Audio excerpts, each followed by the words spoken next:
Welcome to solverfy.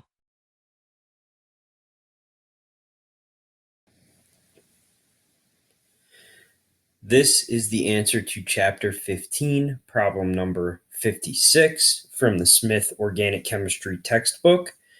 And this problem is asking us to draw a mechanism for the allylic bromination of this dialkene with NBS.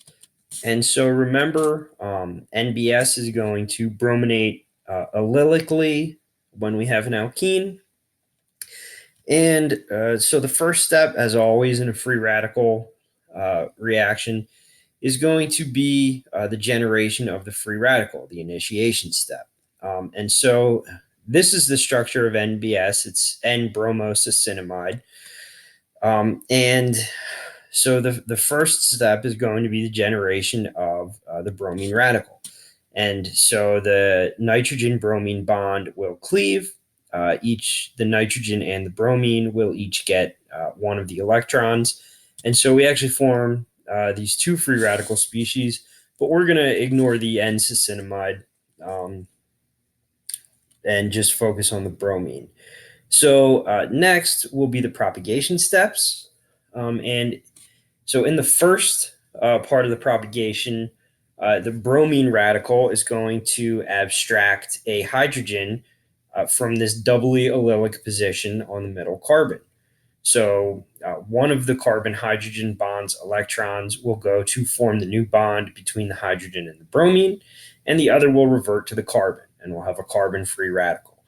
So that's what you see here, the initial carbon-free radical. Now, this free radical can also rearrange in this system. The double bond can flip over, and the terminal carbon can end up with the radical on it. And so these two structures are in resonance with one another. And also from this first step, we formed our HBr, which we're told initially is a product. So that's one of our products. So then next, these two resonance structures both do essentially exactly the same thing. The free radical can react with a molecule of bromine gas.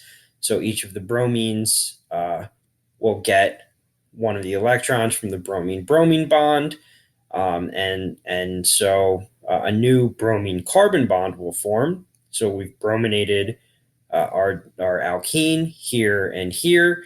And then, of course, we've also reformed a bromine radical, which we've talked about this before, but that's an important part of the propagation step of any free radical reaction. You go into the propagation step with a free radical, and you regenerate that free radical at the end of the propagation sequence so that the reaction can occur over and over and over again.